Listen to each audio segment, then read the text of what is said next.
life isn't just about knowing what you should do or having the resources to do it. It's about following through. That being AI could actually be widening the divide between those who are capable of harnessing it successfully towards self-improvement and those who are mostly just using it as a crutch or as a way to avoid hard things, you know? Because it's so much more nuanced than that, and because technology in many ways is wonderful, right? That it seems like every problem that people would talk about at some point or another came back to their digital exposure and their digital habits. We can get more efficient and effective and productive using these tools. We can reclaim everything that we just have been talked about as being lost and being damaged if we learn to become deliberate. We can shift our culture from this kind of thing where we just feel that something is wrong to that kind of real interaction and joy and soul.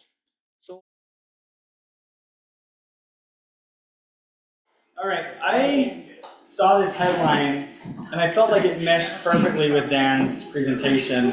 So I just wanted to take a minute or two and just share just, some stats and some thoughts. This was in the Financial Times, I think, and they showed this massive decline in conscientiousness among young people. He says, what are the key attributes that shape the length and quality of our careers, relationships, and lives more broadly?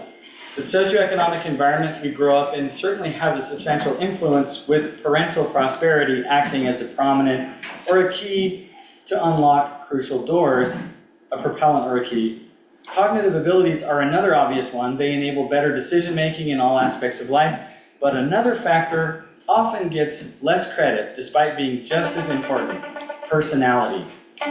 In fact, studies consistently find that traits such as conscientiousness, which is the quality of being dependable and disciplined, emotional stability or agreeableness, have a stronger link with professional success, relationship durability, and longevity than the links between those outcomes and someone's intelligence or socioeconomic background. Of all personality types, conscientious people tend to fare best on a number of key measures. They live the longest, have the most career success, and are less likely to go through divorce. They even manage to hold down a job during recessions. Intuitively, this makes sense. Life is just about knowing what you should do. Life isn't just about knowing what you should do or having the resources to do it. It's about following through. Being motivated and persistent is a huge help. One thing about turning 50 is that you can't see fine print as well as you used to be able to. If you haven't gotten there yet, you will. Some studies suggest that the advantage of conscientiousness is growing over time, and it's easy to imagine why. When contemporary daily life is full of temptations, from always-on mobile internet and the lures of social media and online gambling to hyper-palatable foods, the ability to ignore it all and put long-term well-being ahead of short-term kicks becomes a superpower. Generative artificial intelligence could supercharge this dynamic. An industrious student who is not deterred by a challenge might use a large language model as a personal tutor to strengthen their knowledge of a concept. Their less conscientious counterpart might task the same LLM with writing their essay, foregoing knowledge acquisition altogether. All this makes it disconcerting that levels of conscientiousness in the population appear to be in decline. So I'm not going to read the rest, but I thought that was really interesting, this idea that AI could actually be widening the divide between those who are capable of harnessing it successfully towards self-improvement and those who are mostly just using it as a crutch or as a way to avoid hard things, you know? And so I'm hoping Dan has some great ideas today about how we can use AI well and avoid some of those pitfalls. So thank you so much, Dan. Take it away. Thank you, Carl. I'm going to do a quick intro on Dan. Let me get this pulled up. Sorry, we keep like, almost, yeah. Yeah, I had this pulled up and then it ran from me. Right here. Okay, so I'm going to read the abstract for today's talk, but then I'm going to riff on his bio. It's actually no Dan. All right, so the abstract is thus: digital tech offers real benefits, but its hidden harms are just as real, including what I call brain rot, the cognitive, emotional, and social decay driven by our screen-obsessed culture. Even as digital technology increases efficiency and comfort, it hollows out our core human capacities, often leaving us disconnected, powerless, and joyless. How do we embrace these tools that free us without allowing them to take our soul? That's fun. It's such a good question. So what I was going to say for the bio, instead of reading the thing, so I actually grew up with Dan in Colorado, and I thought it was such the a worst years of coincidence. his life. The worst year, not because of you, not because of you. Not at all. Don't worry. It's because of Colorado. No, I'm joking. Colorado, marijuana state. Yeah, that's what I meant. Colorado. Yeah, Colorado. No. So, I grew up with Dan in Colorado, and he was always, really smart. You know it, right? Pretty intelligent. But we reconnected a couple years ago. This is all like neuroscience. I feel like the MTA often focuses on AI, and there's aspects of that here, right? But I think there's this other part of the MTA which we need to be discussing, which is how are we enhancing the human ability aside from the technology that is driving us, right? And so when I was a kid, I was really sick, and I had like brain problems, essentially. It messed up my brain, but that drove me to be really interested in brain research. And I found a guy named Jonathan Levi, who was this brain trainer who got world famous, honestly. He was pretty famous, and he had just this brain training program, made a lot of money, and somewhere along there, I think it was back in 2014, I saw that Dan had trained with him, and he was like one of his coaches for his brain training program. I thought that was the craziest thing, because I grew up with Dan, so I reached out, we chatted for a little bit, and then like a good ADD person, I totally dropped the ball, and we stopped talking for a long time. But we reconnected again and again, and you ended up coming here. But the other bio, so Dan, since then, so did you study neuroscience in your undergrad? Yes. So it's neuroscience, then you went on to get a PhD at the University of Utah. Yep. Your focus research was on alcohol addiction, right? And then after Clearly that... improved his brain function, but... Yeah, a little bit, yeah, neurotically. But yeah, so he went on to do that, realized after doing that he really wanted to focus on like helping people. The research side was interesting, but academia had lots of... Disconnected from real life. Yeah, academia had a lot of problems. So he went back and did a Master's of Business Creation, the MBC program at the U, and launched his own training program, which sadly, he told me before he was, hopefully there was a thought, he actually has software that he uses that creates a three-dimensional space for your memory palace. He's not demoing it tonight, but if you want a demo, reach out to him individually. But that is Dan. I will hand it over to you. Thank you. Thanks, Stephen, for the wonderful introduction, and thanks, Carl, for the wonderful introduction of the topic as well. Those graphs that he showed were not mine, that was all him, and I wish I had them in advance, because they are perfect. I literally added stuff about that last night, and so now you have evidence that what I added is true. Alright, so I'm gonna have to sit down so that I can actually like move my That's great. stuff and You whatnot. actually appear better on the camera. By the way, for those who are actually have a... Oh, you have a for those who are remote, I'm just gonna hold up this brain a little bit so that they can see it on the camera as well. Dan apparently brought some visual aids. Yes, Here. and the blue one is actually my brain. I got it 3D printed. Oh wow! Nice. Because I'm nerdy like that. Great color.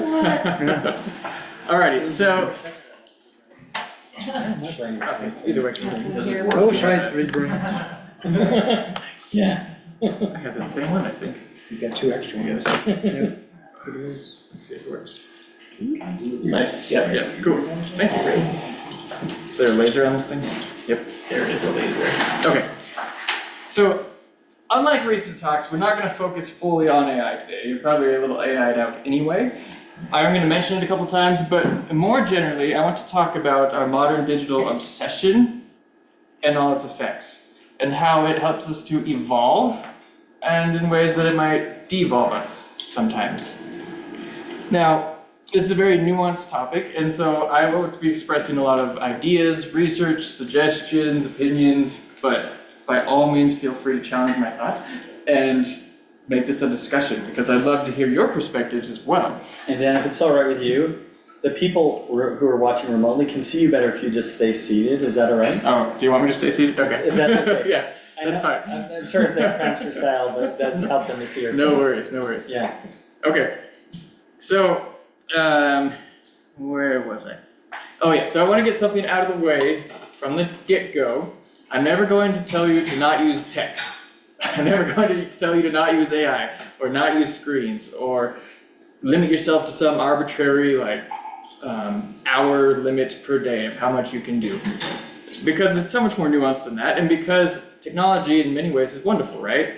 It helps us to do amazing things that we couldn't do otherwise. So I enjoy movies. I enjoy using AI for all sorts of things. I enjoy being able to Zoom call with my clients across the world. And all these things are wonderful and not necessarily harmful, but sometimes tech can be a little bit harmful, right? I think we've all been in these kind of situations where we can maybe feel that something is a little wrong with our current situation and maybe with our broader society. When we see people that could be interacting closely just vegging on their phones instead, or when we kind of wake up at 2 a.m., not literally but metaphorically, and realize we should have gone to bed 4 hours ago, but we've just been doom scrolling for hours without even paying attention. So we've all had these kind of experiences where we can just feel that something is wrong either in our own life or in the world around us.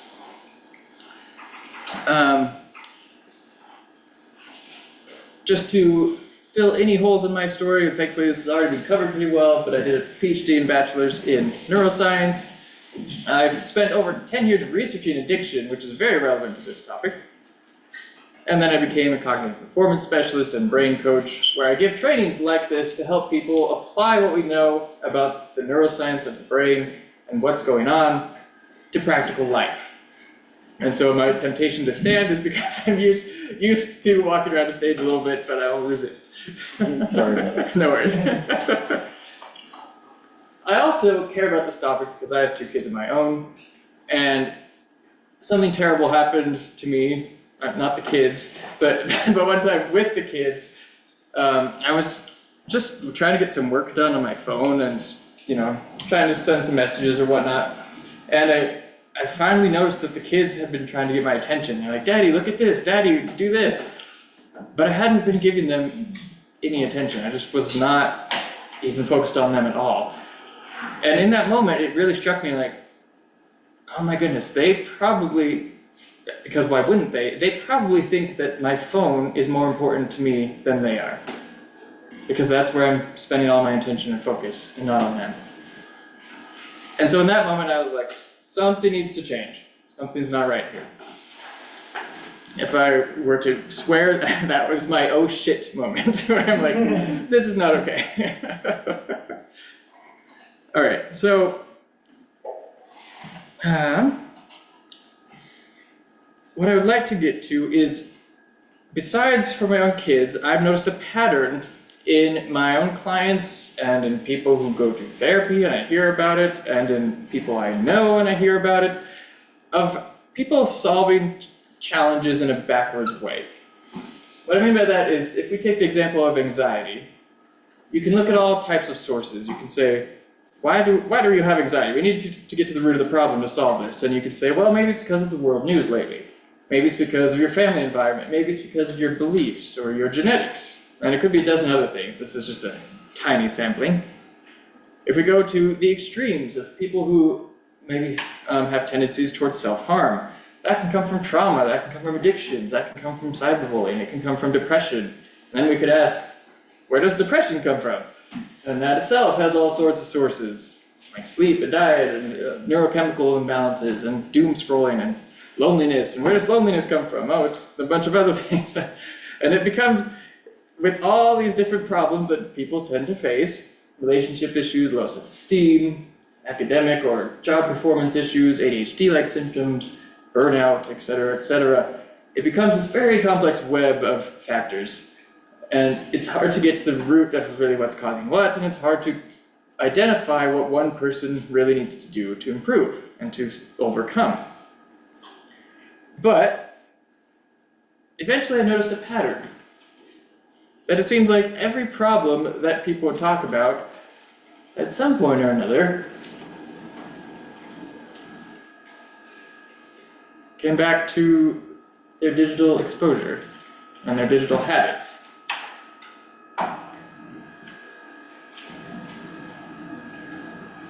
So that was another oh shit moment. if we turn this around and look forwards instead of backwards, the relationships become a lot more simple. And we can see how digital media, just using this sampling of problems, can contribute to some extent or another to almost every problem that we tend to face in everyday life. Digital media, by the way, being basically anything that you consume or use through digital means. Anything that we interact with on a day-to-day basis through our screens and through our devices.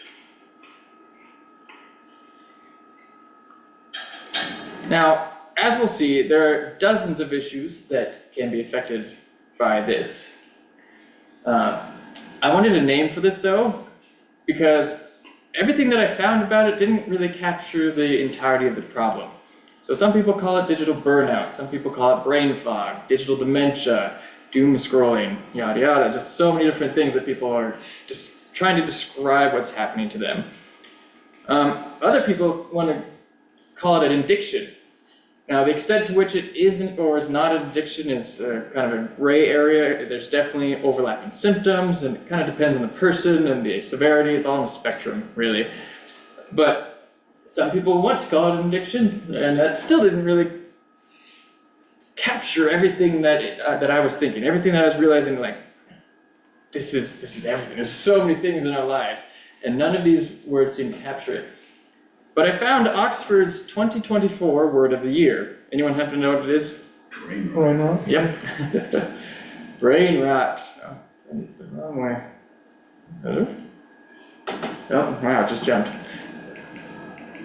Okay, brain rot. Which Oxford, okay, it is lagging a little bit. Yeah.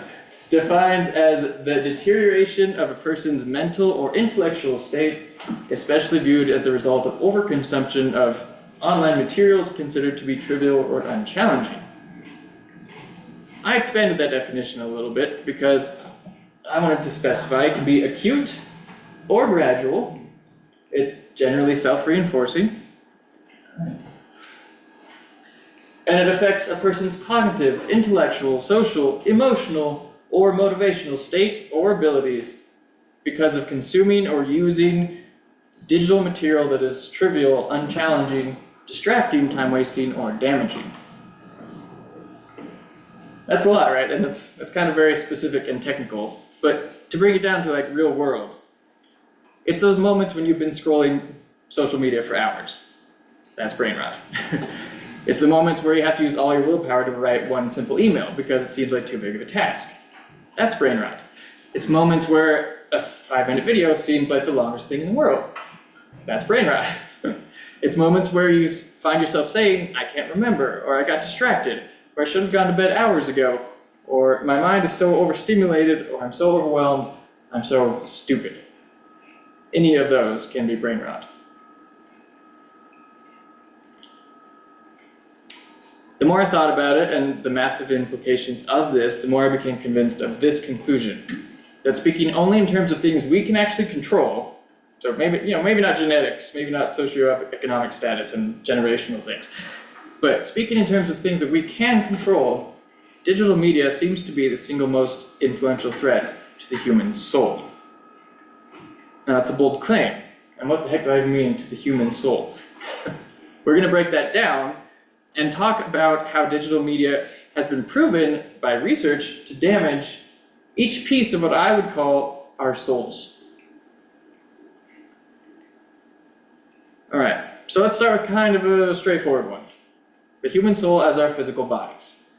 That's generally part of what people consider our soul to be, and it's very essential because without doing something physical, you really have no power whatsoever.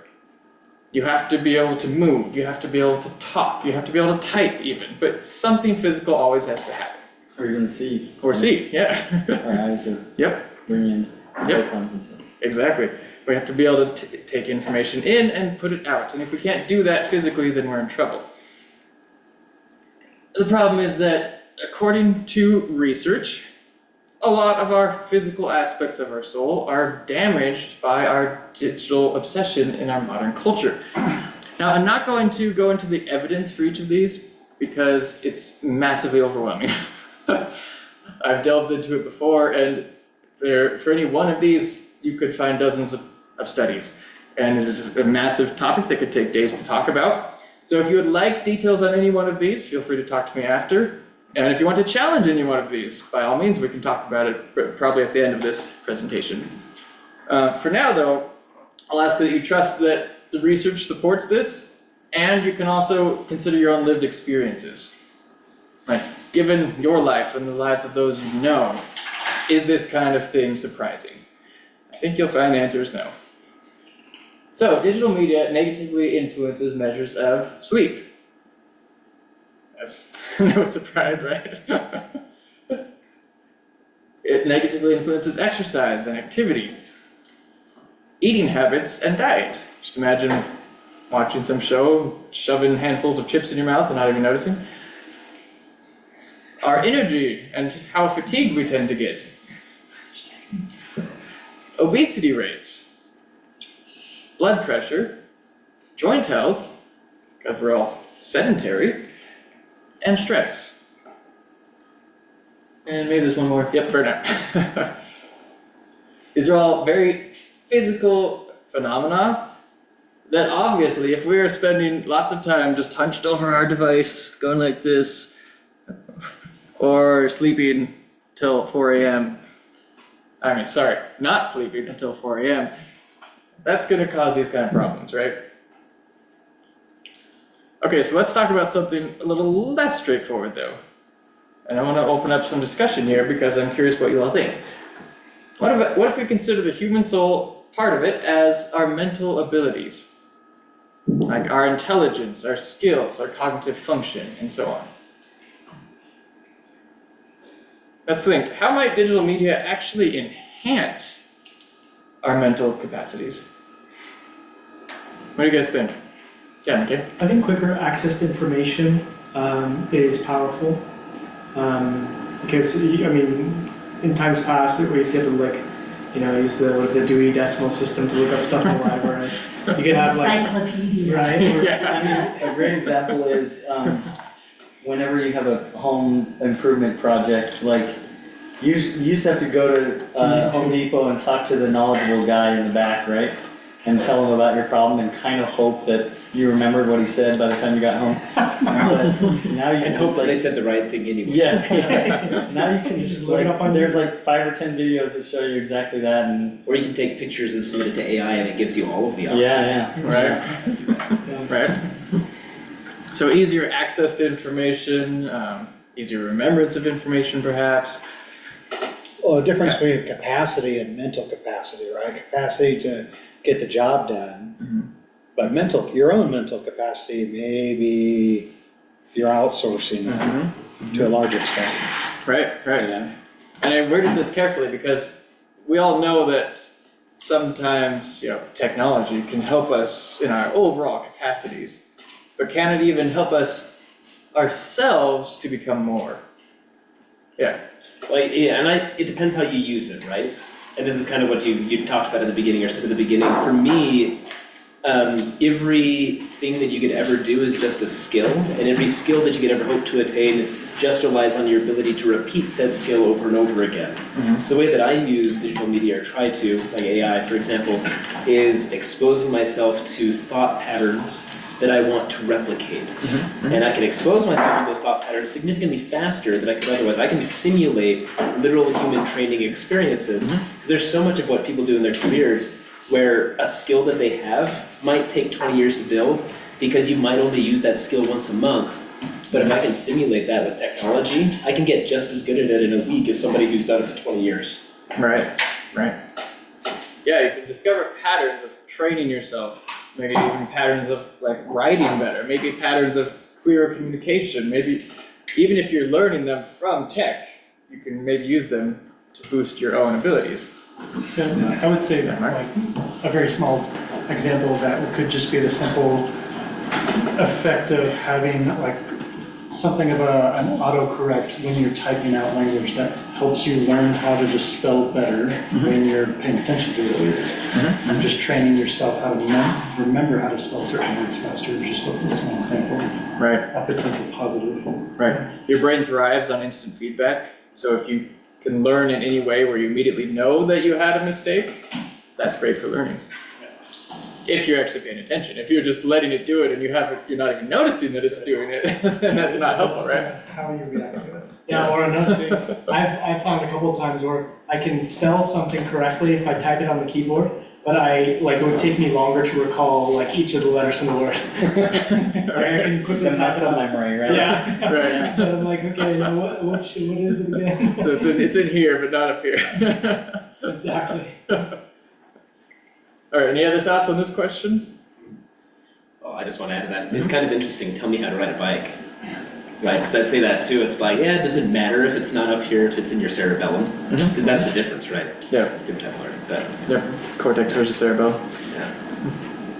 Yep. Okay, so then how might digital media degrade our mental capacities?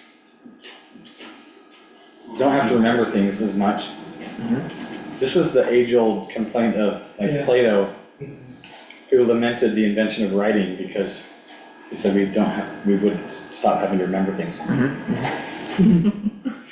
Yeah, the difference between using it to enhance and just getting a job done without really doing the processing. Right. You know, not using it as a tool, using it as a replacement.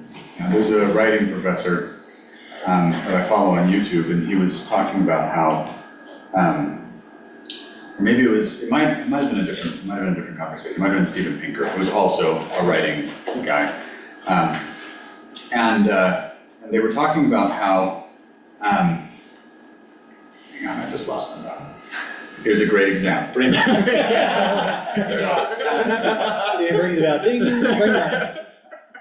So they, Claim that was staged. yeah, okay. Hang on, 1 second, and I'll find it. He wrote it down somewhere, but. No, I didn't.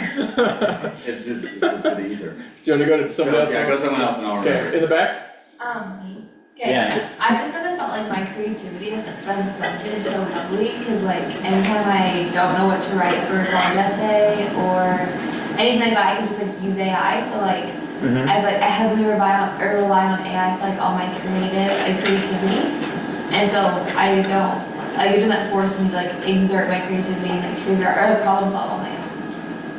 Yep. I think Yeah, like John. another thing with that is like writing like a paper or like trying to design something.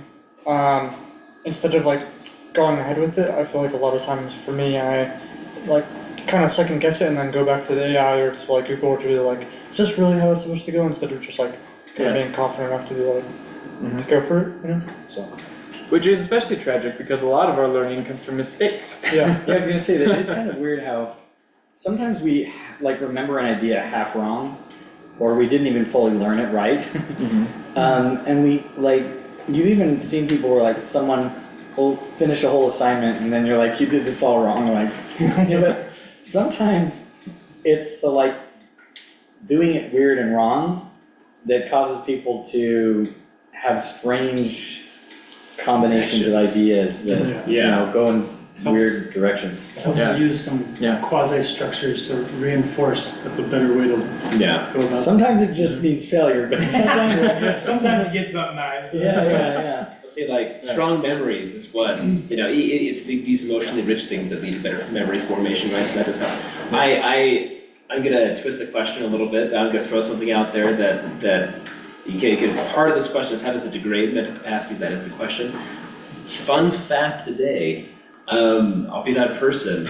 So when you are in a relationship, for a long period of time, you actually outsource your memories to the other person. And when that person dies, you literally, you don't remember all the stories with that person because they remembered half of them. There's tons of stories where there's like overlap. So I say this just as devil's advocate too, where some people might go where it's like, oh, we're like forgetting things. You already do that with biological life forms. True. We outsource memories to biological life to forget it because we trust them to remember it for us. Right. Just bring that up. Well, and in the ancient times, the oral tradition It was exactly like that. There were designated people in society who spent their whole day memorizing things so that they could recite them when asked for the rest of the group, right? Yeah, yeah. Yeah, before the invention of writing. Yeah. Someone kind of in the back, half back. Yeah. Yeah. I think this has been alluded to somewhat already, but since LLMs are producing mostly normative, these composite responses about everything, if I'm doing a thinking check from AI, I'm having my thinking shaped in a way that takes it away from original thinking. I'm now looking at oblique distant relationships and novel combinations. Right. I'm being narrowed and normalized by interacting with AI. Absolutely. I've discovered this in my own business because like I use AI to help with emails and stuff, but if I do it too much, it's like, it just sounds kind of bland. Even if I like start with something bland and I try to make it more interesting, but that's so much slower and blander than just starting with my own thought and cleaning it up. Yeah. I think also emotional desensitization. I think I get a little bit blunted emotionally when I'm kind of sucked into a lot of those conversations where I'm reading that, and I think that's maybe one of the side effects we don't think about is the desensitizing of that emotion that we, as humans, probably amplify when we connect socially. Yep. That way. But let's not go down that rabbit hole yet, though, because that's coming up. Yeah. So I remembered, so a lot of technology.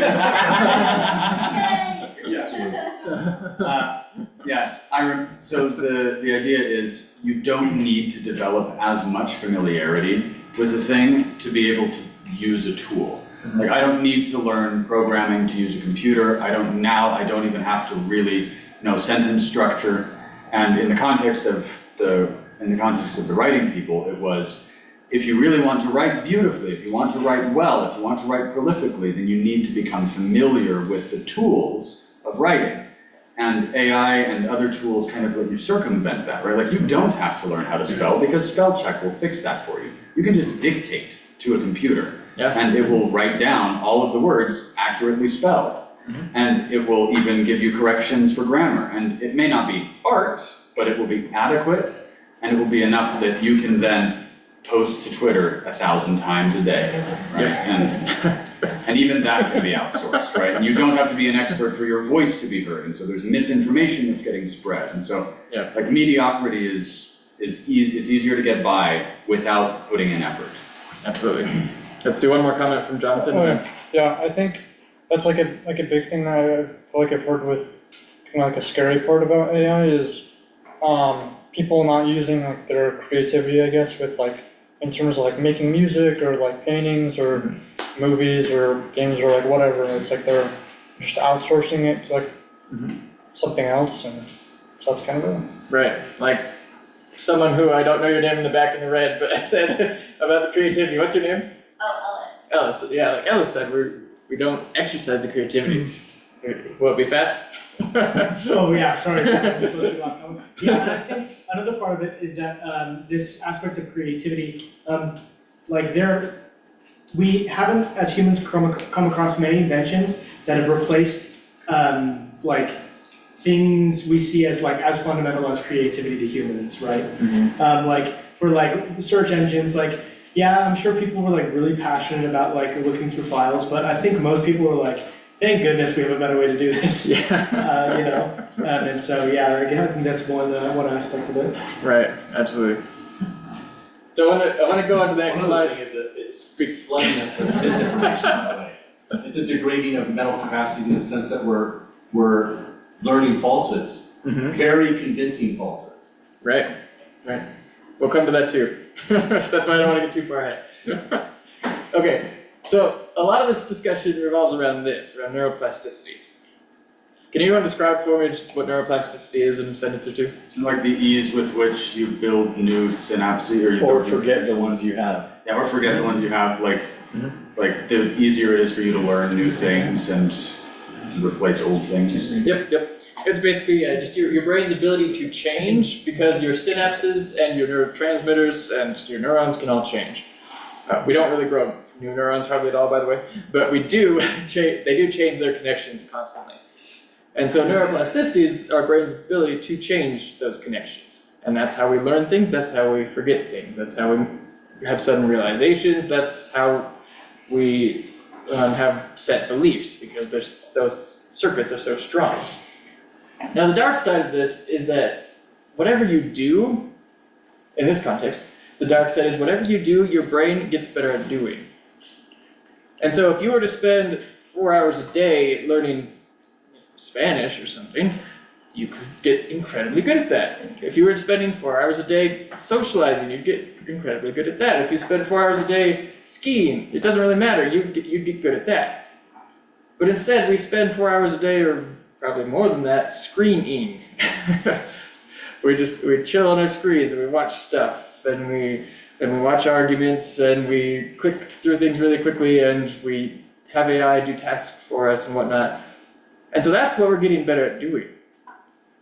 Because every time you do it, your brain wants to do it a little more. Your brain just gets used to it a tiny bit more. Your brain gets a little better at it and more used to it. And the more used to it is, the more it wants to do it. And it's just this cycle that contributes to getting more and more into the rabbit hole. So, because of this effect, digital media has been shown in research, though again I'm not showing that all because that would just be too much, to degrade our decision-making capabilities, our reward processing. So if you've ever heard of like dopamine loops and detoxing and everything, half of it sounds like pseudoscience, but most of it is actually true, that your dopamine systems get dysregulated and you get used to needing quick hits and struggling to find pleasure in the slower or more deeper joys. Our memory, like we've mentioned, gets worse. Our motivation, our perseverance, our clarity, our curiosity, and I thought I had creativity on here, it should be on here, and our focus and our attention span are all decreasing. Now notice that this is an average, so there are ways, like we said, where our technology can enhance these things from time to time, for some people in some situations, some of the time. But on average, these are the effects on humanity of decreasing these mental capacities. Now I want to come back to basically Dan's point earlier. We can get more efficient and effective and productive using these tools, and not just AI, by the way. This can be things like TikTok, this can be things like email, this could be texting, it could be anything digital, TV, whatever. Does our soul actually expand or shrink if our internal power is decreasing, but our overall ability to effectuate change is increasing? What are your thoughts? Yeah. I think in one sense it cause us to expand if we still have capability, albeit like greatly mitigated, outside of tech and these tools that we use. So I can write out, I know how to do like multiplication, right? Mm-hmm. But I just prefer a calculator to do it because it takes time to like go through, especially if it's large numbers, right? Mm-hmm. But as long as I like retain capability of what needs to be done outside of that tech, like sort of optimization or capability added onto me, I think I'm good. I do think that in areas where this may change. That's kind of his point though, right? Right. Internal power decreasing, you're talking about maintaining it, right? Yeah. I think in some. And maybe that's the best case scenario, right? Is we can maintain or increase our internal power and have external increases. I think there's also different modalities of humanness in different epochs of human development. So like, and you can see this in like some cultures where, for example, even today, right now, if you go to a third world culture that for various reasons doesn't have as much pervasive technology as this country, for example, you'll see that like people are a lot more adept at noticing social cues. They like smile, they look at each other in the eye more, they their like social intelligence is maybe higher than ours. And that, you could quantify, as we say, that's like a better state to be in, but part of it is also just that they lack certain conveniences that maybe would cause them to be more glued to the TV or whatever, right? Yeah. And I'd say that there are trade-offs, like, so yeah, you go back into ancient Greece or whatever, and you might find that those people who are really good at oratory and like argument and rhetoric and debating things with each other are super smart people, but that a much larger number of them are living in very poor conditions and very difficult physical challenges, right? So, like, we sometimes give up some of the skill sets that like a culture can produce for other skill sets, and there are definitely trade-offs. But there is this statement that says like civilization is the number of things that can be done without thinking about them, and I think there is some truth to that. That there are ways in which our technology enables us to move it to higher and higher layers of abstraction, where our thinking occurs at points of leverage that are much more powerful than it did in prior centuries. Yeah, you don't have to worry about how am I going to, water the crops today. Yeah. Instead, we can think of more deep, meaningful things, perhaps. Yeah. Oh, me? Yeah, I guess. Okay, well, I was gonna say, I view this as a quadrant, right? And the statement is a logical fallacy, and you're trying to drive it towards the other thing, right?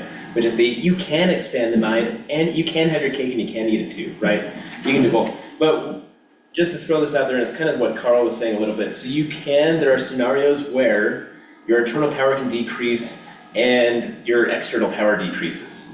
Right, and these are the quadrants. There are situations where your internal power might decrease, but external power increase, or your internal power increases and external power decreases, or the double combo of both. And I think it's important. Like this group is an interesting group. I'd say that a majority of people, we're all interested in engaging in discussions like this. That puts us in a different category than an average person that probably would rather be at home doom scrolling. Right. But I say this, that there's people in my life that I think of who were not, the blessings that they have in life are not of that of the brain, to put it nicely. And honestly, yes, they could increase their internal power, but at great extent, and I think that their life is going to be blessed because of the ability to increase external impact without having to have a massive increase on the internal because they don't have that capacity. So I think generally in society there's going to be different groups of people, and there's going to be groups of people who can't fathom or comprehend the ability to do both. There are going to be people who can, right? And so just different groups, different hopes, different aspirations, but yeah. Okay. Yeah, I think something Carl said struck me about how the relative proportion of civilization has changed, where maybe, in ancient Greece, you could have 1,000 people, or probably much less than that just thought, right?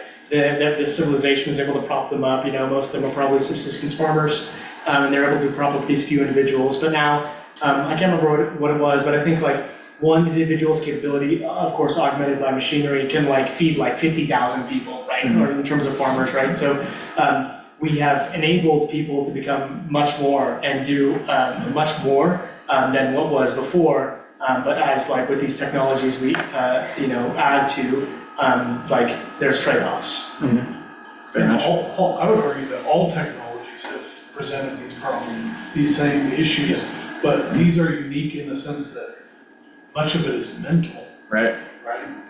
And then all the emotional. And that's the huge shift of the last decade or so. It's just yeah. I also think this question is trying to approach it at it sounds like it's trying to approach it at an individual level. And I think at a societal level, there's a certain amount of dehumanization of lower classes when technology, right? Carl's comment about the number of things that you can do without thought. It is true that we have expanded one farmer's capacity to take care of tens of thousands of people's food needs.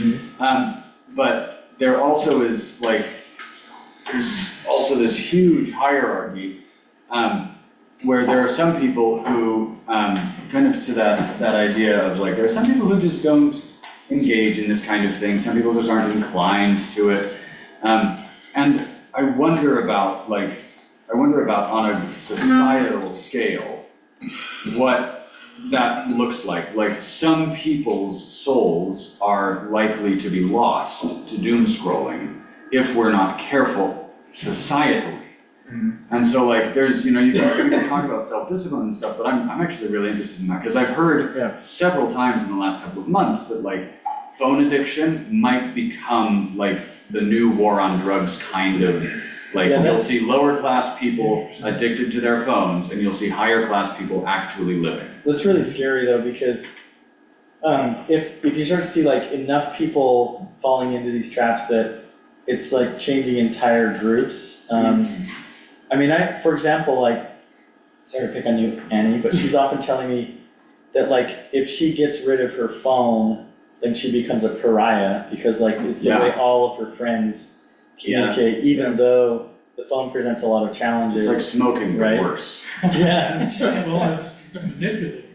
And so if whole groups of people are moving in these certain directions, then you just worry that we'll get, I mean, it's gotta have repercussions, right? It's gotta have societal level repercussions. And consider epigenetically, like what happens if there are like different categories of people using these things at different rates, affecting their brains at different rates, right? How's that gonna pass on genetically? And actually exacerbate and amplify Right, it's the across insidious thing, like we talk about like gene editing will be available to the wealthy first, but like this is sneakier and sooner, I think. I mean, it started like 10 or 20 years ago, so yes. These are they present evolutionary mismatches, right? Yeah. I'm trying to picture what epigenetic traits you would pass on if you were like doom scrolling the whole time. Your eyes would change so you could see screens. Or we just become like mods, where whenever we see a line, we can There actually is something to that. Like there's a theory that nearsightedness is caused by not spending enough time outside. Oh yeah. Yes. And so like there's like there is actually epigenetic We're getting out of differences. control. Bring us in whenever you want. I like this to go, except for maybe the last like 2 sentences. Not to mention Excellent. dopamine response can be something that definitely gets accentuated. Oh, right. That's Oh, true. yeah. Right. And maybe you pass that on to your kids because if what your brain does, it gets better at doing, but maybe you also pass it on to your kids so they get better at doing that too. Especially children that are in utero when that's going on. I mean, that's a formational issue, right? Right. But I think also it's like, you can see a lot with, I mean, I don't know, a lot of people tend to joke like, oh, like the new generation, like iPad kids and that kind of thing, but it's when people are being exposed to like technology at like way earlier ages, like 3 or 4, when I mean like my generation was like, you were, I don't know, 11 or 12 when you got like a phone or that kind of thing, and that's still super young, but it's so much earlier now. Now they're 3 in their car seat here. Yeah, you're just Entertain yourself. Look at They Pokemon, you know, know look how to at- scroll, like actually really only a couple months old, and I have friends who have kids, Yes, like they know how to like touch the They screen. can touch the get it to screen and move. fast Yep. They forward. want, and they're gravitating to it at like really young ages. Yeah, you can see that. Gotta get them. Yeah. Totally. Exactly. Yeah. one more. Yeah, curious Look how at a your, window. you can get to this, but your research on alcoholism is influencing your views on this. Ooh. It influences my views on the extent to which it qualifies an addiction, I would say. More so, and would you say that it would qualifies more so or less so because of that? So, see, this is so nuanced in of itself. There's physiological addictions, like anything where it's a substance use addiction, where some part of your body or brain actually needs it to function. This is not that. Totally not that. So in that sense, it's completely different from alcoholism. Alcoholism, you can die if you try to go cold turkey and then your body needs it. But addiction is always on a spectrum. So even when they diagnose it, it's literally like something like 9 or so criteria, and you have to have 4, I think, or more of them. And if you have that, then you're considered addicted, and if you don't, you're not. Well, we need some cutoff for clinical purposes, but clearly addiction itself is on a very broad spectrum. And with screens, I think all of us exhibit some of the symptoms some of the time. Most of us probably not enough to be qualified as an actual addiction, a behavioral addiction. But it's on the spectrum somewhere is how I would put it. Yeah. I was just gonna add to this really quick, because I actually teach an addiction class. And yeah, those criteria, it's like, are there withdrawals? Yes, Yeah. there are withdrawals. Do you have, like, There can tolerance be, over I would say time? there can be. Yeah, there can be, yeah. Is there tolerance over time? Yeah, like you need more and more to get the same type of hit. Yep. Is it affecting social situations? Does it impair your ability to perform at work? Like all things are, these things are yes, and it breaks it down to different categories. I think is it 4? I think 4 is a mild substance use disorder. More like 5 or 6 is moderate. More than 7 or more is severe. Severe, yeah. So yeah, like by those criteria, but it's not in the book. It's not in the DSM. Nope. But that's because they haven't rewritten it to qualify this, and they probably will. But no, by all the criteria that substance use disorders are used, it absolutely qualifies as being a category. So Do you know is it the DSM-5 was the most recent? Yes. DSM-5 TR, yeah. There's an update, but yeah. In the interest of just making sure you get enough time to finish, how much do you have left? I just wanna. I've got some, but it's fine if we do the discussion now. I'm planning on some of the discussion being in the middle rather than at the end. It says discuss. Yes.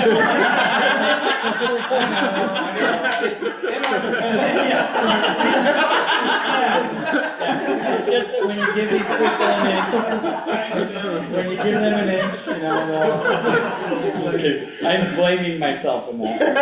The print was too small for his 50-year-old eyes.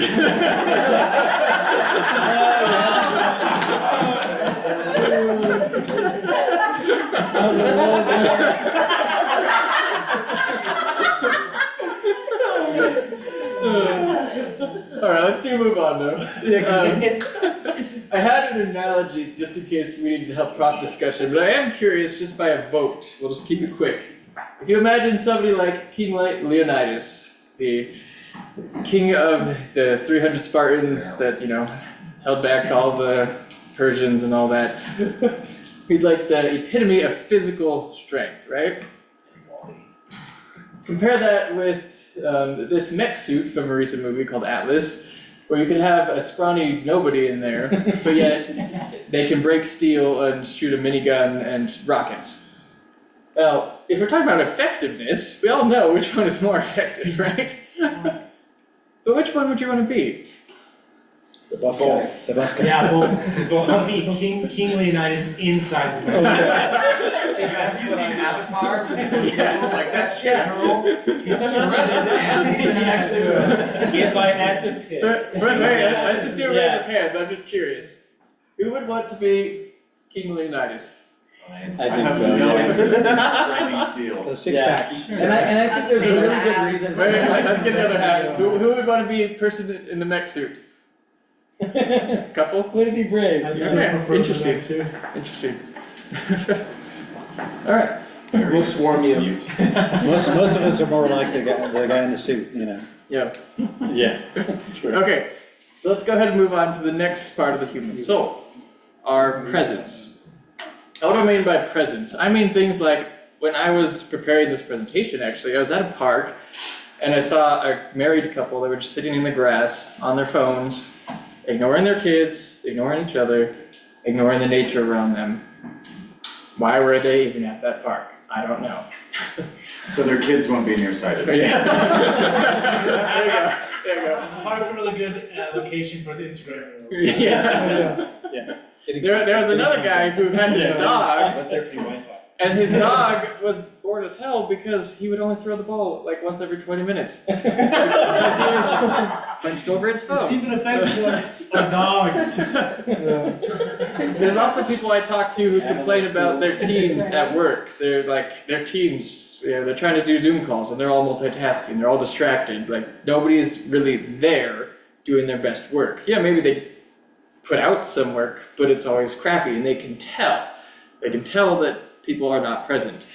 And I've had this experience with my own kids too, where like I said, where I've just been maybe trying to finish a message and my son is laying on the floor, he's like, I told him we were gonna change his diaper, he's like, are you gonna change me, Daddy?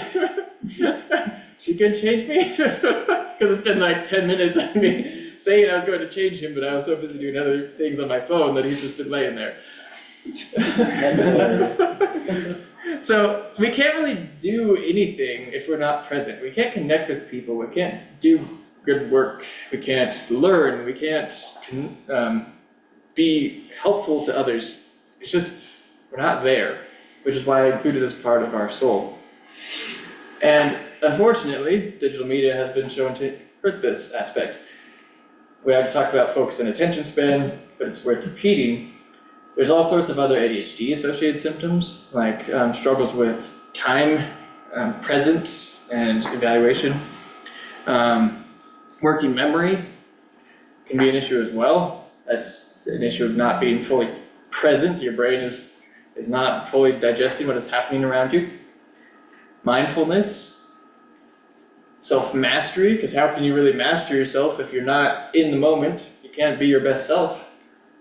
Conscientiousness, so thank you, Carl. I added that just last night, and he nailed it perfectly, that we can't really be diligent, we can't take responsibility for things, we can't be our best effectiveness if we are not present. And our school and our workplace output then suffer as well, because we're not being present. Oops. Lag again. Okay, what about our connection? If we're not present, how do we really connect with people?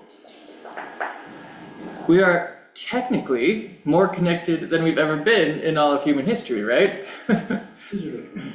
Yeah, and I mean technically in the sense of like literally through tech, right? But also in the sense of, the linguistic sense of technical. We are technically more connected than we have ever been. And yet, are we better at connecting? At the expense of our local connections, right? Yeah. At the expense of our interpersonal and I don't know what you just, if there's a word for just who you're in front of right now, but those kind of connections, right? Right. Face to face, Like live. first order connections. First order Like connections. First order versus second order, Yeah. third, yeah. And this matters because to your brain, there's actually a huge difference. So there have been studies that showed that infants, if they hear somebody like saying something over a screen, they react to that much less strongly than if that same person is saying the exact same thing in person. Somehow they can tell the difference. And our own brains do this too, because it's so, we have mirror neurons, for example, that depend on being able to sense somebody else's being, not just their meaning, but like, what is their mood, what is their body posture, what is their body language, what's their tone of voice, all these things that are massively easier to do if we are with them in person than if they're a 2D image with some kind of flattened out volume and you only see maybe this much of them. There's a car. And there's heat, there's maybe even pheromones, there's all sorts of things that we get when we are in a room with somebody that we do not get if we're not in that room with them.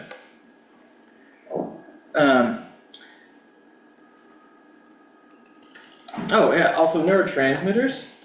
So oxytocin and endorphin, endorphins are the ones that really help us to feel good, like if you're running.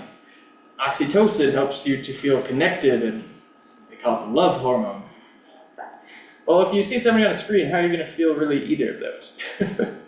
We'd like to think that we can feel just as connected to them no matter what, but that's not true. Your brain is wired to respond to things like touch. Again, orders of magnitude stronger than just seeing their face and hearing their voice. So we'd like to think it's equivalent, but it is not. So, our connection suffers.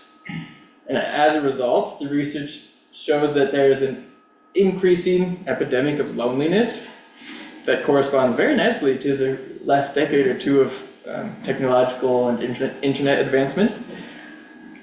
We are lacking interpersonal skills. I think we can all tell in ourselves and others that we've gotten just more awkward. Our reliability, Carl's graph at the beginning also mentioned this one. How much less good are we now at responding to people promptly? than people used to be. How much less good are we at really showing up? I swear, so many people are so flaky these days. It doesn't matter if it's business connections, just friendly connections, romantic connections, flakes, flakes, flakes, everywhere. I'm not bitter, I promise. It's also started to rub off on me where like, I'm a little less concerned about flaking on something than I used to be. Yeah, me too. Because I realize that other people do it all the time and that's probably not a good thing.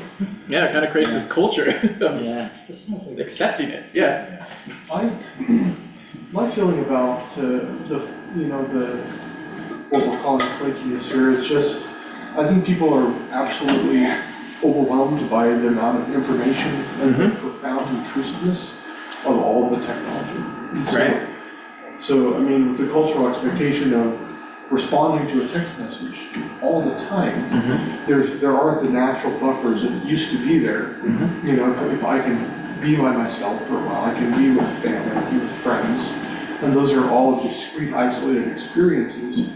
But technology introjects everything into every human, you know, it's like the board came off. Right. A million connections. Threatening coming in at all times. Right. And so people check out. You know, just as a self-preservation, preservation is just check out from all of the inputs, you know. Absolutely, because our brains are actually not wired for all of this. They're wired for the civilization we had a few, maybe hundreds, or maybe even thousands of years ago, where you don't have to think about much, you have very little social interaction relative to our constant exposure now, if you can call that real interaction. You had very little, very few people that you were close to, so it was easy to keep track of them. You had very few problems to worry about because you didn't have the news telling you about all the problems around the world. And so, yeah, our brains are not wired to handle this much information and this much so-called connection. Like you were talking about, you know, this is just exponential increase of evolutionary mismatch. Right. What you were saying earlier about awkwardness reminded me of a recent viral video where this woman she's like a millennial, but she's talking about the Gen Z stare, which is like where they just don't have the normal learned social cues of like nodding or giving someone like, I'm hearing you, keep talking, you know. They don't do that, and so she acts it all out on screen. She shows you like she's talking to this person who's training her kid, like who's teaching her kid, you know, like golf or something, and he just sits there and she's like asking him all these questions and takes like 15 seconds to respond with zero facial movement, right? And it's just really interesting, and all these people like say, oh yeah, I totally see that all the time, you know, and I think the comment is just that something happened in this generation that is making it a little bit more difficult for them to learn the common things that we learned, like you're supposed to say hello when you answer a telephone, you know, like those kind of things. What do they do? Just pick it up and not say anything? Well, Yeah, I mean, that actually happened to me earlier today. Yeah, we called her 14-year-old sister to make sure that she was awake. She answered the phone, and I wasn't all you heard looking was at her. breathing on the other end. It was like waiting for me to start the conversation. And it was like, I didn't know if she was actually at the phone or if she had like accidentally answered with her pocket or something. Yeah, it's interesting. So there was a TED Talk years ago about the degradation of writing. Now everybody is like losing their ability to write beautifully, and the TED Talk presenter, he was saying, this kind of complaint has been going on for millennia. For as far back as we can go, professors have been complaining about their students not being able to write well. And you can go all the way back. And he said that now we're just seeing like this shift where people are starting to write like they speak. And so like texts are an example of that. So we have to insert facial expressions into our writing so that people can get some kind of facial cue, right? But the idea of like the Gen Z stare, it's like people are starting to talk like they text, where you can take 15 seconds. You know, like that's a fast text response, but it takes 15 seconds for you to say no. Or to show an emotion. That's right. Flat for 15 seconds. Yeah, and so like part of me, like my initial reaction is, it's just the changing times, it's just a generational thing, but like there is something that maybe we need to be more worried about it, maybe it is insidious, maybe there is a danger kind of thing, and you're giving us lots of reasons to think the latter. Back in my day. Yeah. I think if you look at the pattern of evolutionary mismatches where something draws us into a space that's not, we're poorly suited physically or mentally or emotionally or whatever, and there's all these negative consequences.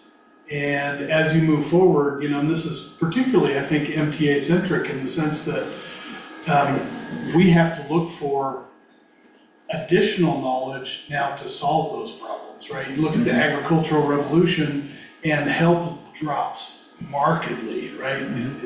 Age of, the age that the average person dies drops way down at the agricultural revolution and doesn't pop back up until we can treat the symptoms. Well, we're not treating the causes yet, but we are treating symptoms, right? And so technology introduces a whole host of things like this, right? And then if we're wise, then we use additional knowledge to solve those things. Right. Love it. Let's keep going on these. And I'm sorry to make a list, but I want to convey the severity overall as we go. I think a lot of us have also noticed changes in perhaps mood regulation, people being more irritable, impatient. Decreases in empathy, that one is very well studied, as well as perspective taking, which is more like kind of the cognitive ability to understand somebody else's perspective. Decreases in marriage and relationship outcomes, because if you struggle with all these other things, of course, your outcomes are not going to be as good. Children's deference to parents, and parenting skills and those outcomes. There's a whole host of them. Very concerning, right? Next, the human soul has our feelings and our joys. So this is, what was your name, brother? Rick. Rick. Rick pointed out earlier, kind of emotional desensitization. If we're not present nor connected, then one of the hardest things to do is to accept your own emotions and to let yourself feel them and to move through them because you're not even present with them. You might not even realize that you're feeling something, and you can't, like, if you're not connected with somebody else, you can't have them bring it out of you either, right? And so when we go to screens, it is inherently escapist. Maybe not as your core motivation, though for many people it is the core motivation to escape. But even if that's not your motivation, it becomes escapist because it makes it so that you numb out and avoid whatever you might otherwise be feeling. And that's a huge problem, which, to add to our ever-increasing list, if I can. Oh no, it's gonna lag and give you a whole bunch of ones. It's reluctant. No, no more. Don't worry. It's angry that you're ripping on technology. Yeah. There's the catch-up there. So there's been increasing trends of depression, anxiety, self-esteem issues, self-efficacy, that's your belief in your own ability to achieve things essentially. Therapy outcomes, emotional regulation, resilience, self-injury, suicide is in an epidemic right now. Apathy, just kind of resigning yourself, giving up, civic engagement, academic and job performance, income, life satisfaction, oops, one too many, and happiness. Go back. Nope, now it's not going to. Okay, there we go. So all these things where we're not able to feel very well because we're becoming desensitized, and even if we do, these things that help us to feel happy are decreasing on a societal level. Yeah. Sorry, this is maybe a weird tangent, but I was having a conversation with a friend this week, and he just has this like weird pattern of dating like 10 out of 10 girls for like a year and a half, 2 years, and then like cannot commit. And he's like, what is wrong with me? Like he just like ends up breaking up with them because he's like not ready to get married or whatever. But he's like been doing a lot of research. His uncle's like a neuroscientist. And he like has come to the conclusion that his like dopamine receptors or like releases are like completely haywired. And he was like talking about he's done a lot of research and it's like the normal tasks of like walking in the park on a sunny day or like having a meaningful connection, like on a scale of 1 to 10, those dopamine releases are like 2s, 3, 4s, and it's like TikTok's a 9. Right. And so Right. usually when you're like in love or he's like, I'm just not feeling the things I'm supposed to be feeling. But it's like you think of all these media companies or like McDonald's or whatever, like they bring in addiction scientists and they bring all these people in to make sure that they're getting like highest dopamine releases, whether with it's like high fructose corn syrup or with like the media they're producing and the colors they're using. And so he's like, my like dopamine receptors are just so out of whack that I'm like, he's just become so numb to life almost, and like his brain has been rewarded to just doom scroll because like that's giving you those high dopamine releases. And so he's like, I can't feel joy from like the average task of like taking a walk, which also has like really good benefits of like moving your body, being in nature. So like he's missing out on all these great benefits because like, digital media has completely screwed up that reward system of that dopamine hit that's so much higher than just a doom scroll. So he's like done all social media fast and things because he's trying to like rewire his brain. So I think like digital media and its dopamine release is just a little concerning because not only are we seeing this tolerance of like, now you can't just doom scroll on your phone, you have to have the TV in the background. Yeah, you see people with multiple screens now. devices. Yeah. Exactly. Little But TikTok I do it all the streams. time. I have like my TV on, my computer in front of me, and my phone, and I'm like, we're just becoming so desensitized, even if I'm building such a tolerance that it's like we constantly need stimuli to feel anything. By the way, our remote participant, Francelle, says that she's in the middle of a media fast right now. Is that right, Francelle? Oh, good. Round of applause for Marcel. Yeah. Hold your applause. I sort of fell off the wagon like 4 days ago. Yeah. No, but this announcement for this meetup came like 10 days in, and I'd gone pretty hardcore. Like I had my husband take my phone to work with him during the day, so it was like not there. I was allowed to like use my laptop. I don't feel as like compelled to like my laptop or something, but it was interesting. I mean, first you notice all the ways in which like it's just very inconvenient. Like you're not going to get your Prime discount at Whole Foods unless you remember like the other way to log in or something. But there's a lot of little stuff like that. But yeah, I think like people should go. Sorry, can you repeat that last sentence? Yeah. That like, in the first few days you notice like convenience, like how reliant you are on it. Is that on my end, my computer? Sorry, what? Is that sound on my end? Is that my computer generating? We're not hearing anything strange on our end. Oh, okay. All right. So His fan, maybe? yeah, there's like a crazy. I think it's his computer is fan. Okay. Or maybe it's my AC. Anyway, sorry, keep going. Okay, yeah,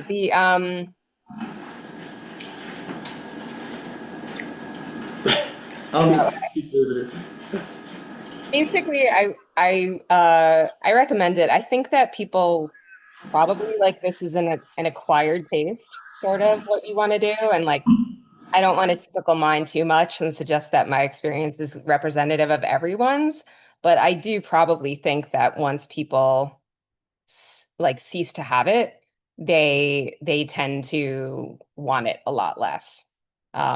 Their devices and stuff. I noticed initially I was tempted to like rationalize it, be like, oh, well, I need to listen to this audiobook for like work reasons, so I should like do that on my walk.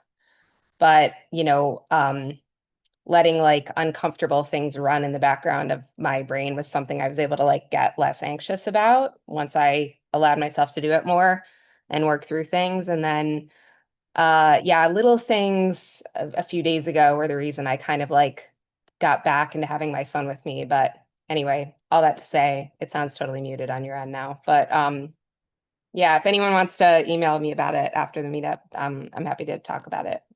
or make suggestions. Yeah, thanks. I muted us so that you could hear better. Anyway, sorry about that. Yeah, thanks for your comments, because that's totally in line with what Ellis was just saying, right? That our brain gets used to this hyperstimulation, and it dysregulates our dopamine systems, because the more hits of it you get, the more your brain's like, whoa, tamp that down. So it will remove receptors, it will recycle the dopamine faster, it'll do anything it can to reduce the levels. Which means on a normal basis, when you're going for walks or whatever, it doesn't feel very interesting, it doesn't feel very exciting. It can be called anhedonia, where you start to lack the ability to feel pleasure because it's been so artificially stimulated.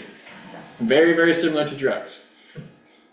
Oh, that thankfully hasn't been my experience. I would say like going on a walk does feel good, but it's just like a shallower Because you're bringing it back. I think you're bringing it back. a shallower incline to get there.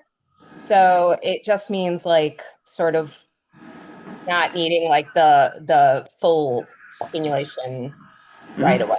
But yeah, when I'm at the park and I have my headphones on, I feel sort of like bad about that now, instead of like interacting with the birds or something. And can I ask a question? Sure. Well, could you actually maybe save it? Because we're pretty close to the end, so if we can get through and then have open discussion. Yeah, sorry, I muted you right when you asked the question. We're just gonna move on, but yeah, hold that thought. Okay, I think she heard. All right. Yeah, She gave you a thumbs up. Excellent.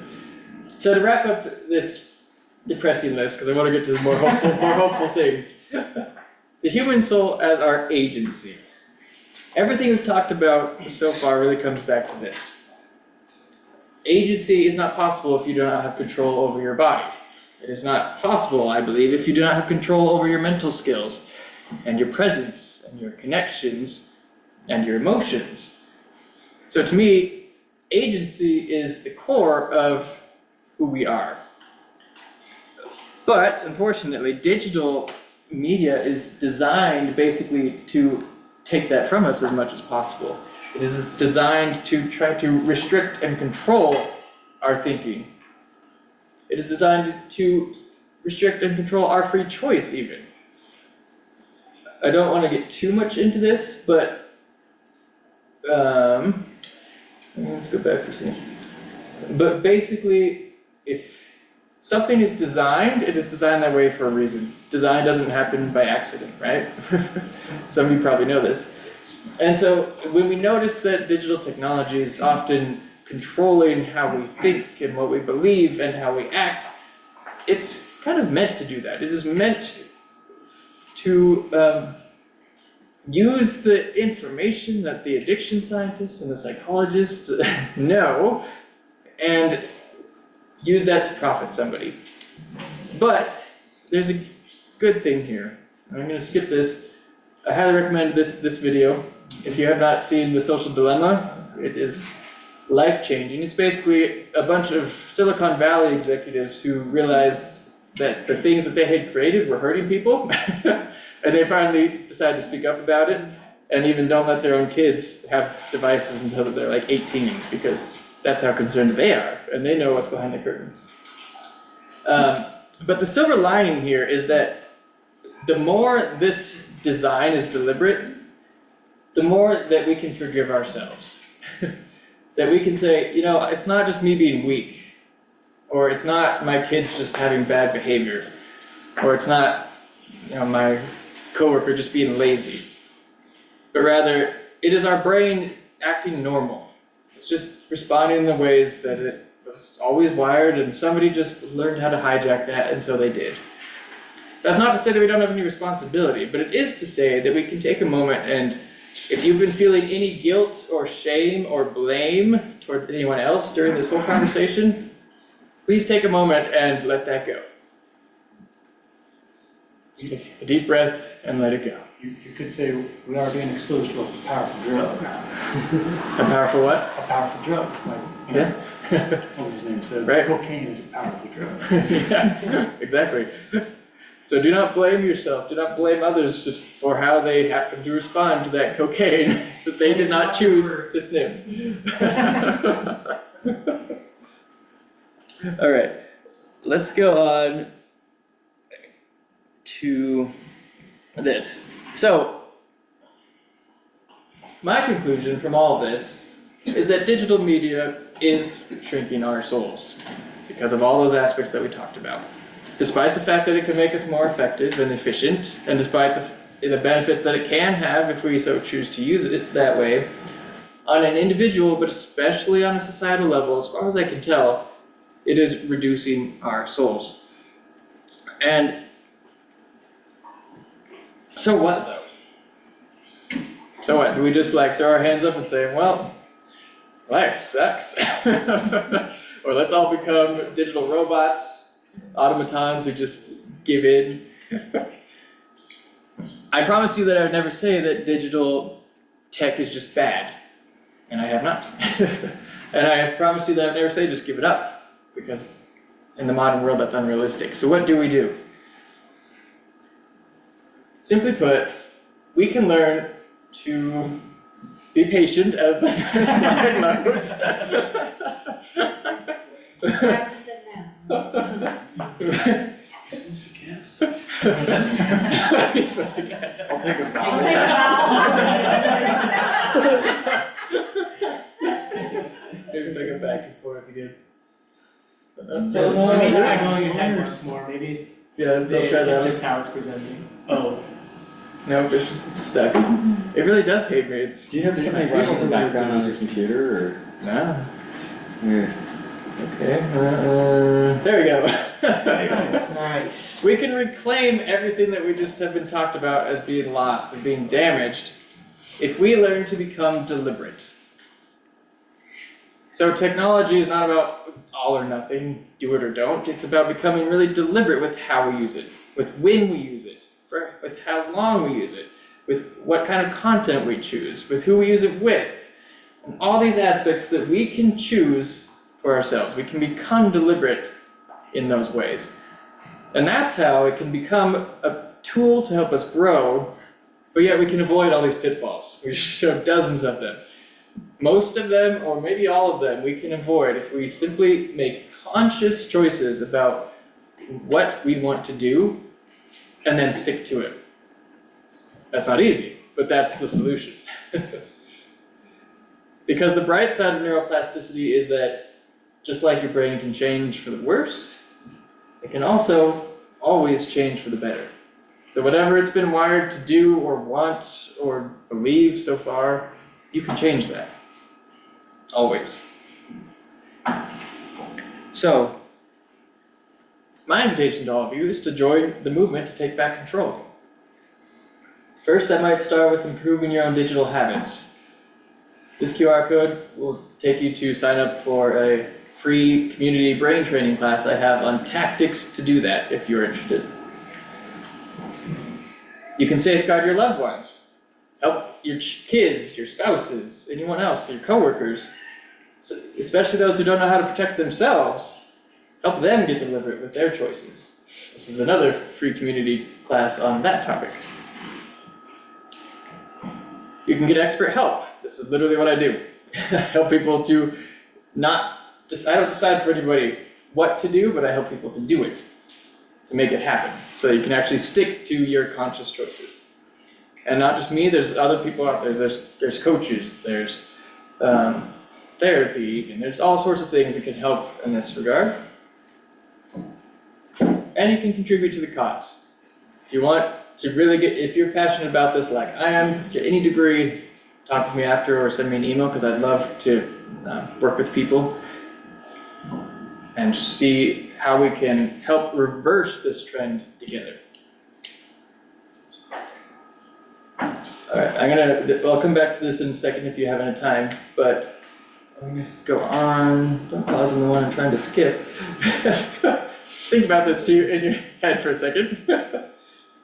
We can shift our culture from this kind of thing where we just feel that something is wrong to to skipping the slide, okay. To that kind of real interaction and joy and soul. Soul in ourselves and soul for humanity.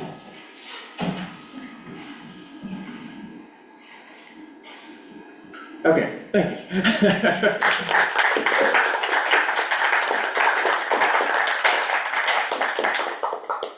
Yes, go ahead. So I had read a book recently called Digital Minimalism by Cal Newport. If you're interested in like this topic, it's like a really, really good book on that. He kind of talks about how like doing an evaluation of your interactions with technology and like becoming really deliberate, which is like kind of mirrors what you said. So if anyone's interested in diving more into that, I read it and I found it really helpful. So I love it. Thank you. Yeah. So in being deliberate, like when I think about like going to see a movie in a movie theater, I'm going to be entertained. Is there room in your view for any amount of stuff like scrolling through TikTok, or would you advise cutting that kind of not knowing what you're going to get into? Like if you give yourself half an hour a day or something, or like half an hour a week, or is there any amount that is healthy, or is it all bad? Good question. So that's kind of two questions. Is there any amount that is healthy versus all bad? It is like junk food, where one single donut is not going to make a difference in your life, but it's going to help your life. So I would say yes, any amount of that is probably unhealthy, but that doesn't mean that you should avoid it completely necessarily. I do not avoid donuts completely, even though I know full well that they're unhealthy for me. I enjoy it, so I'm going to do it. The question is, do you really enjoy it though? And so I have a test that I teach some of my clients, which is called the past, present, future test. Are you glad that you did it in the past? In the present, are you mindfully enjoying it? And in the future, are you looking forward to it again? And if you answer no to any of those questions, why are you doing it? If you're not looking forward to it, if you're not glad you did it, if you're not mindfully enjoying it, then why do it at all? So certainly, like if you would answer differently than me, and you're like, yeah, I genuinely enjoyed my TikTok time, then by all means, like that can be your donut. Would you mind turning off the share just so they can see? Oh, and then Fred still has stop that share? question. Maybe she can ask you now. Oh, Yeah, Francel, do you want to ask your question again? yeah. What was I asking? I If have a you different. remember. I have a different question. So I know that the church has put forward positive things on AI, and I know that during COVID, like being online was something missionaries had to do more to, be missionaries. So I could understand maybe they'd be like hesitant to be like, actually scale back. But do you anticipate, this question goes to anybody, I guess, who's like actively, going to church or something, but do you anticipate that they might suggest like a tech-free Sabbath? So, or would people feel motivated to like agitate for that or something? I mean, I guess it's tricky if a lot of people take out their scriptures and that's like on their phone at church and are like, oh, I have to go back to carrying like heavy scriptures. Um, Not naming any names, but but I think like on balance it might be a good thing to do. And I know some people like don't spend money on that day anyway, so it's like one less thing you need your phone for, which would be like why it's good to lump it in with that day. So yeah, just curious. Well, President Nelson did encourage one weekend a youth social media fast a few years ago.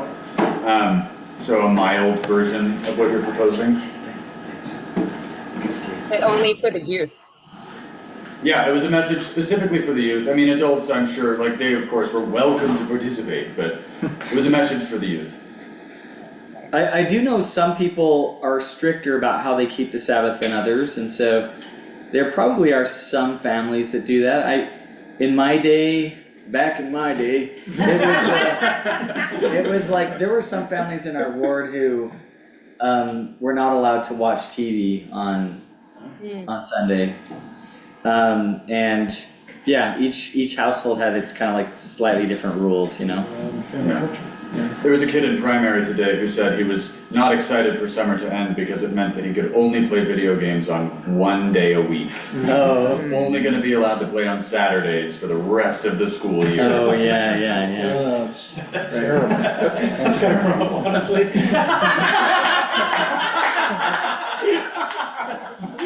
Are you saying that? Yeah, are you saying that would be a problem for you? No, I mean like your Yes, summers. it would. Yeah, but your summers would be much different than the school year because I'm sure you have like no structure in the summers. Yeah. And so you're just like playing for like, you know, they probably limit it as well, but you could be conceivably playing for multiple hours every day. Yeah, And yeah. then just constrained to like, yeah. And you wonder why they're not getting dopamine hits from their math. Yeah. And I can't speak to the church leader angle, but I can say that I have found that when people just give other activities a shot, that's often all it takes to realize the difference. And kind of to your comment earlier, what was your name again, by the way? I'm down. Dallin. To Dallin's question as well, of like, well, maybe we could just scroll TikTok sometimes, and certainly you can, but maybe there's dozens of activities that would actually bring you more joy.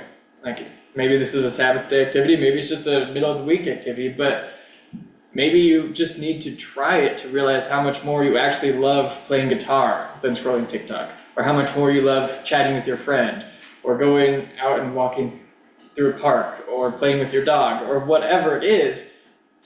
There's literally dozens and dozens of other things you could be doing that you just aren't realizing bring you more joy because you haven't given them a shot yet. I have a personal experience where I have to admit, like, I'm kind of proud of my Instagram feed because it's like pretty wholesome, you know? Yeah. Like, I mostly just like all this music stuff, and so it keeps giving me more of like a couple playing really cool covers of like, I don't know, fun songs or like this really interesting classical or jazz type stuff. And but I also like actually play music, and when I stopped and started practicing my saxophone more, that was really fun for me, you know? Yeah. So I do kind of hear what you're saying. But I do think that probably similar to how, you know, we wouldn't want to watch TV all day long or extensively like throughout the week. I think, I don't know, the way I take it is it probably is like this thing to be used sparingly, you know? Yeah.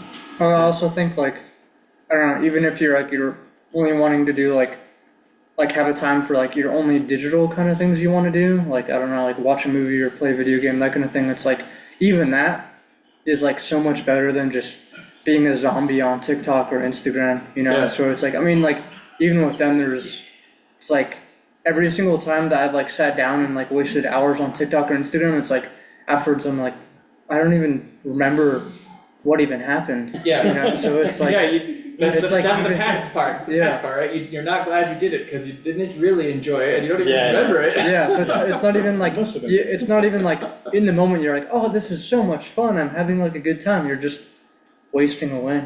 Right. Brain rot. Yeah, in the back first. This just reminded me as you were going through this, and I thought about one of my most persistent hobbies in my whole life, reading, how similar it was. And I was trying to figure out the qualitative difference because I did notice, yeah, you know, if I got into a mode where I was just scrolling, I noticed those kind of symptoms, but I never really noticed those when I read books. And I think what you're pointing out there, where all that stuff is so forgettable, I think that may be one of the qualitative differences between reading a novel, where when you're in a novel, you are present, which is one of the things you point out. You're present, you're engaged, you're so present that you're not even aware you're reading. You're immersed in this world, right? Yeah. So it's a very engaging type of activity, similar to playing music maybe on a certain level.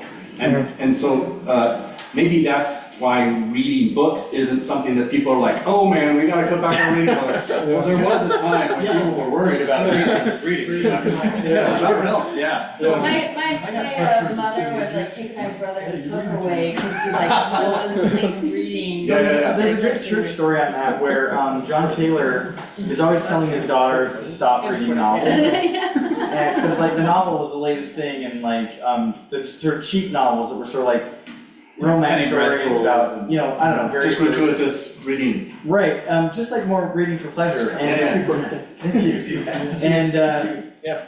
And what's so funny is like, the next day, he had spent all night reading one of his daughter's books. And he told her, he said, I'm sorry that I did that to you, he said, I was wrong. He said, that was a good book, I really enjoyed it, and I see that. Is there a sequel? I said, I see that it was like, it taught good lessons, it wasn't like, he was sort of, he didn't even know what he was criticizing. Sure. You know? Yeah. But the thing is, like, when you're reading a book, you really are, you're getting more eloquent, you're building your vocabulary, you write better. There's a lot of like self-building that kind of occurs as a side effect, not necessarily intentionally, but it does happen. I don't really think that's happening when you're scrolling Reddit or something, maybe just a little bit, but it's definitely not the effect that this guy here was just mentioning about, it's forgettable. It's not forgettable when you read a novel. Yeah. Well, not for a while. Right. And I think as well, it's like, with like TikTok or Reddit, that kind of stuff, it's just like, the information is happening so fast, and it's like, each new thing is like so different than the last, that it's not like, it's There's like no story to it. There's no cohesion. there's no arc or that kind of There's thing. no plot, right? Yeah, Yeah. so. Yes, We you were had talking it. about that earlier, we were talking about, yeah, so this neighbor of ours, who came to the party, he said, Oh, yeah. he said like, what's so weird to me is like, this new generation no longer even cares if any of their videos or stories have plots. Like a lot of the things they watch are just somebody tripping on a banana peel or, you know, and that's the whole video, you know, and, or somebody crashing their bike or, you know, whatever it is like. Right. Or somebody reacting to somebody else's experience, right? Right. Or just random cat videos. Yeah. It's like Absolutely. there's like, That's yours, Yeah. previously we had, what's his name, Joseph Campbell writing the, like, Hero of the Heroes of a Thousand Faces, and talking about all the different ways of telling a story and everything, how important stories were, and now it's like we just discarded them altogether, you know, so. Yeah. That's fine. Okay, you. Yeah, well, I just want to share a little bit of my personal experience. So to your point about sometimes just like doing something and then realizing, oh, you actually really love that thing, that can then, I think, launch or snowball into wanting to do a thing more. So I was like really depressed and I was on my phone a lot more, and this was a few years ago, and I started going to yoga, and in yoga, I just feel like I kind of had this realization that there needs to be a part of our day that's dedicated time to our own thoughts, because when our own thoughts become foreign to us, then it becomes unfamiliar, and this thing that's unfamiliar, often I feel like our brains want to make a commentary on that unfamiliarity thing, and a quick judgment or opinion on the thing because it's unfamiliar, because we don't know how to navigate it, and that like brings some sort of comfortability.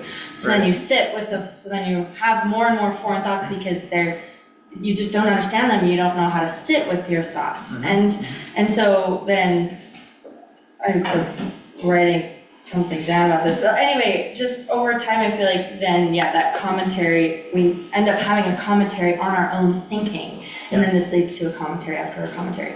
Right. And so I feel like, you know, my huge thing was I started doing yoga and dedicating at least just 1 hour a day where that was slowing down and I had to sit with my thoughts. And then from there, meditation, and then from there that launched, and I did a 4-month digital media fast. And then that launched me into wanting to teach myself how to play the bass guitar, and then that from the actual guitar, and then I started to audition for shows again, and I just actually started to get out of my depression, and it like one thing built after another. And so for me, meditation is such a huge part of going, Kate, get to know your thinking, and teach yourself like tools to let the commentary, to let it stop, to just like think about what is my own thinking, let it pause, slow down, because it's like murky water, it's like water that's constantly moving. If you don't give time to slow down, then you can't see more clearly through the water. It's blurry and you can't see through it. And so this is actually something that I'm like kind of worried about, where it would be really nice in the future. You know, I have some things automated now with digital technology, but to see in the future, like I would love to have my dishes automated, like to not have to think about my dishes, and then I could have more time spent to more meaningful things. But I actually feel like my dishes are my time sometimes to slow down and get to know my thoughts and to be with them, especially with tools to not let them like race or comment on themselves, to just kind of be with them. And so I don't know, I feel like really slowing down, meditation for me is that huge thing. It's like, it's where the mindfulness really comes in. Right. Learning how to be comfortable with that. Yeah, be comfortable with them. Yeah. And to be comfortable in the uncomfortable. Like, yeah. Anyway. Right. Yeah, remember what you do, your brain gets better at doing. So Yeah, if you haven't sat with your own thoughts forever, your brain's like, I can't do this, I can't do this. If you haven't faced your own emotions forever, your brain's like, I can't do this. Yeah. But if you can take tiny little steps to expose yourself, challenge yourself, and that's what this is all about anyway. It's not like, that's why I don't talk about any thresholds of like, stay under 2 hours per day. I don't care what you do. The point is we can always find ways to take little steps to improve. There's always incremental benefits in every little bit you can take. Yeah. Have you seen similar consequences with longer form digital media, like long podcasts or audiobooks or like YouTube videos or whatever? Like, would you advise against consuming that kind of media as well, or are we talking mostly short form content? Like, what qualifies in your mind as digital media that's harmful? It really just goes back to the analogy of like junk food, right? So like there's 1 minute TikTok video that's like pure candy, that's just sugar and plastic. Longer form, depending on your goals and the challenges that you're hoping to avoid, the symptoms of brain rot that you're hoping to avoid, it could be totally harmless. It just kind of depends on your goals and what that type of media is doing to you. Like, it would probably still, it might affect things like, oh, I'm just disconnected from people because I'm listening to people passively instead of having real conversations. It could hurt that, but it's definitely not going to hurt your attention span nearly as much, if at all. Yeah. So it really depends. If somebody's watching this whole presentation today on YouTube, for example, and it's 2 hours long, there's comment, there's input, you're almost like you're there, right? And Almost. Yeah, I mean, it may happen like a couple years from now, but they're able to at least be in that moment, right? Like a book would, right? You're reading that, you're consuming that, right? As opposed to, I think it seems like a long form content would be more like real life, where you're just engaging any other way. Right. It's definitely healthier. Let's put it that way for sure. Yeah. And if you're not sure, the answer is always test it out. So I'm a scientist and I say, when in doubt, test it out. Yeah. If you don't know if it's hurting you or helping you, then just try it. Like if you were only watching long form interviews all day long and not interacting with anyone in a physical really world. good at watching long form. Yeah. And it's just people like yapping, if you're just listening to a podcast and not like actually thinking about it, it's just like noise kind of. Yeah. So I was gonna say, like, it definitely matters whether you're being deliberate with that long form or not. Like, the deliberates, the purpose and the meaning of getting into it can definitely bring a lot of benefit if you're basically being immersed in it just as much as you would in a book or a novel. Yeah, well, one advantage of written content is you have to participate to advance it. With video and audio, you can be passive and it will keep going. You can and whereas with written stuff, you have to keep reading. Although I'll like read 3 pages and be like, whoa, where did I got where? Right, just like some gentle pushback against what you said at the end, Dan. Like, I think there might be a place for a little bit of like collective shunning, possibly, of uses.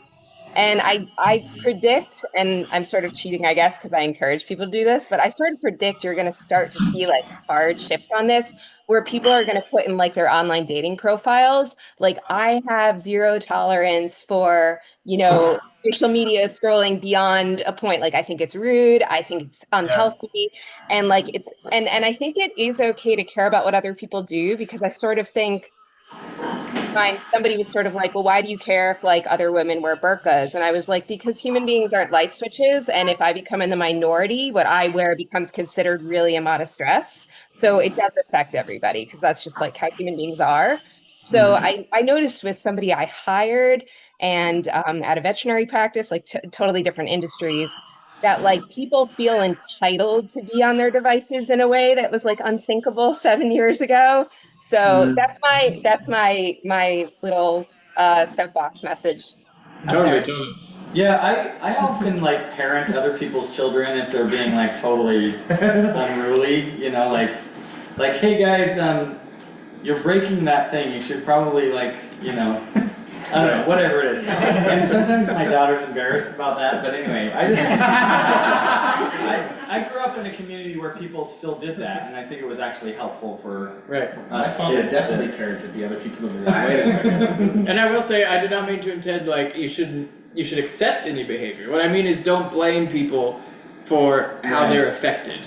But by all means, we can hold people accountable for good behavior, including ourselves. Yeah, and there's like nicer and ruder ways to do it, right? Right. Yeah. Rip the phone out of their hands. Yeah. And then give them a kiss on the cheek.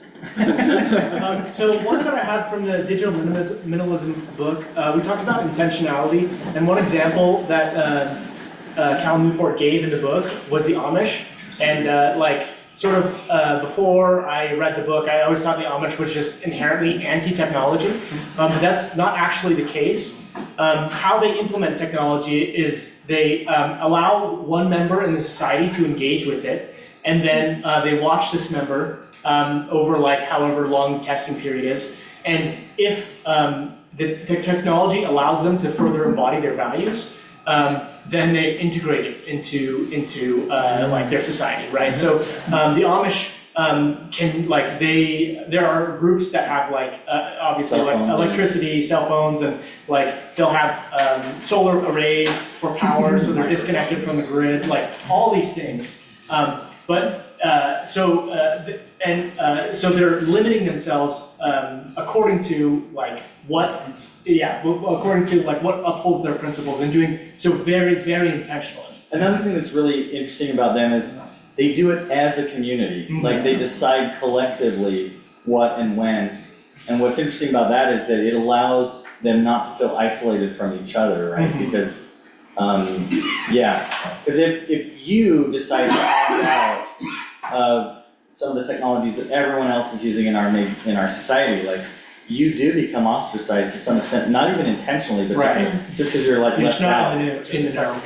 Which is really an interesting argument for a more deliberate community practice like the Amish, right? Yeah. And like we could potentially be more like that as even as the association, like we could decide that we want to adopt certain goals and like sort of work them out democratically. Heck yeah. We could work them out democratically, and we could like assign coaches to each other. Like we could have home teaching companions, essentially. Right?